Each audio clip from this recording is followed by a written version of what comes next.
Sanibona, ngaphambi singene kwivideo namuhla, ngithi angithathe lethuba ngibonge i-support nothando enikhombise lona lingaphezu kokucabanga kwethu. Siyacela niqhubeke nisupporte njalo ngokubuka amavideo ethu, ungakhohlwa ukukhomenta, ushare, ulike. Siyafisa ukuzwa umbono wakho. Sicela ke singene kwivideo namuhla. SAPS Western Cape. Bishop Lavis Crime Prevention Unit in the Western Cape and Operation Lockdown 3 searched a premises in the 8th Avenue Informal Settlement, Valhalla Park, on the 8th of November, where a suspected drug dealer was arrested. The 40-year-old suspect will appear in the Bishop Lavis Magistrate Court soon. In an unrelated matter, members of Operation Lockdown 3 and private security company arrested 9 suspects for the possession of presumed stolen property in Somerset West on Saturday, 8 November. The members followed up information about vehicles which are en route from Manchak Garden to Somerset West transporting boxes of alcohol.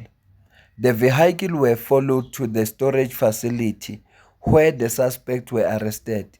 The vehicles used in the commission of the offense were also confiscated. The estimated value of alcohol is 3.8 million rand. The suspects, aged between 22 and 47, will appear before Somerset West Magistrates Court once they have been charged. Kunjengoba ubona amaholide kaDisemba seseduze futhi bayazi ukuthi thina abantu ikakhulukazi abamnyama namakhaladi sikhonzile utshwala, ingakho manje bubusondeza eduze ngeshwa ke kanti bazoboshwa nanga nama-drugs bawabambile. Yazi siyayazi ukuthi Western Cape indawo enobugebengu obungalawuleki nendaba zama-gang nokufa kwabantu, kodwa ukuthola indaba ezipositive kanje la kubanjwa khona abantu bedayisa utshwala, la kubanjwa khona abantu bethengisa ama-drugs, lonto iyalibuyisa ithemba. Esengikufisa nje sengathi ama-court wakithi nama-judge wakithi kanye nalabantu abalapha eParliament bangenza iqiniso. Okokuqala nje uma bengaguqula umthetho ukuthi umuntu obanjwe nama-drugs akangayitholi ibheyili. Akufane lento necala le-rape. Cala le-rape awutholi ibheyili, ukuthi uyasukelelwa uziprove enkantolo kodwa ibheyili awuyitholi. Nathi nje into efuneka abayiguqule, umuntu otholakala nama-drugs akangayitholi ibheyili. Nesigweba sithi ukuqina ukuze labantu bezokwesaba ukwenza lo msebenzi. Mina ngiyazi ukuthi uma ufuna into ezokwenzela imali fast, ama-drugs okanye utshwala. Ngiyakubona okunye kodwa lezi zinto ezimbili zingasheshe zikwenza ukuthi ucebe. Manje-ke okubuhlungu ngazo zibulala isizwe sakithi ngoba zidliwa yintsha yakithi. Nentsha yakithi nayo ufuna siyiblame ngoba nayo ithanda izinto. Hhayi abekho abantu abathanda izinto njengathi, hhayi intsha yakithi iyazithanda izinto.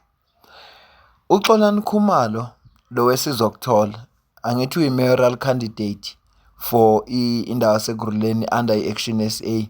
Ngakho-ke namhlanje ufungisiwe as ikhansela eGruleni, lapha eGruleni ufungisiwe namhlanje. Izolo uma beyokhampeyina ehamba noHerman Mashaba bathe bedlula kwelinye isonto base bethola i-tip-off futhi nomuntu othengisa ama-drugs esontweni.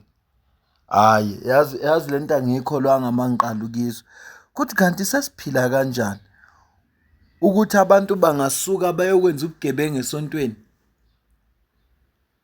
Siphila nabantu abangazisabi indawo. Mina ngangazi ukuthi isonto iyona ndawo ehlonishwayo, iyona ndawo ehlonishwa ngempela.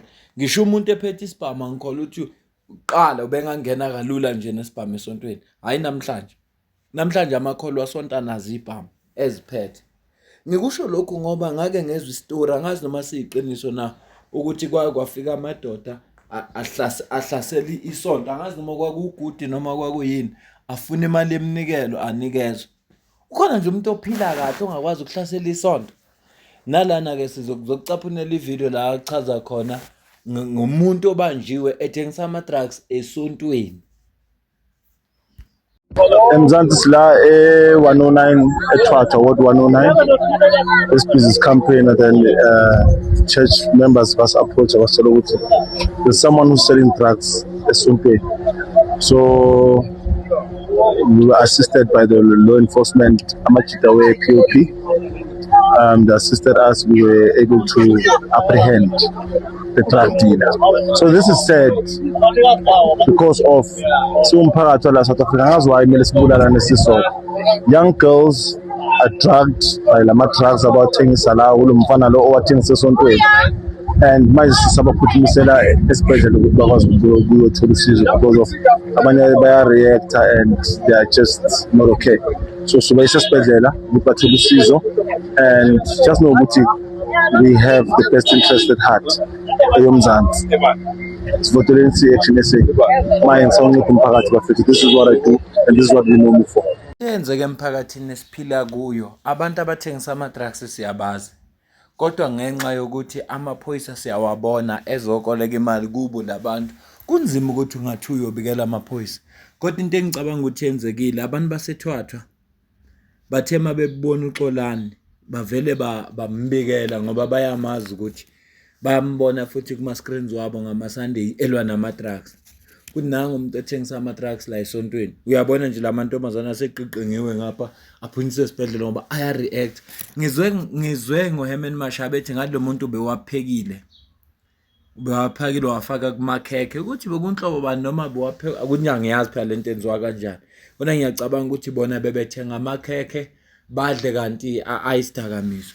Futhi angikholwa ukuthi kungavele kuthenga umuntu ongazi kwenzakalani. So abantu abethenga ngiyacabanga ukuthi bebazi ukuthi kwenzakalani, singazi-ke. Kodwa nje ibuhlungu la ngoba abantu abathengisa ama-drugs nababulala isizwe sakithi bayaziwa, kodwa inkinga kunzima ukubabika ngoba labantu ofuneka ubabike kubo yibo laba ababavikela.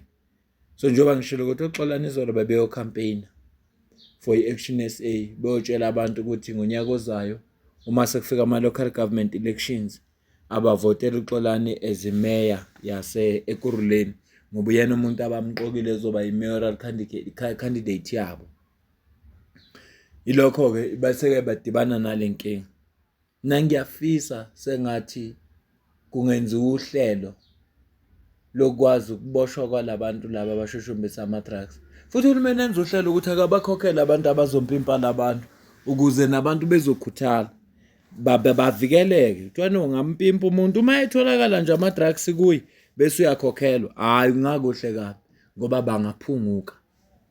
Le nkinga esiyibonayo nale nkinga esikhuluma ngayo ingafika la esithi khona sekungcono. Lento ibulala intsha.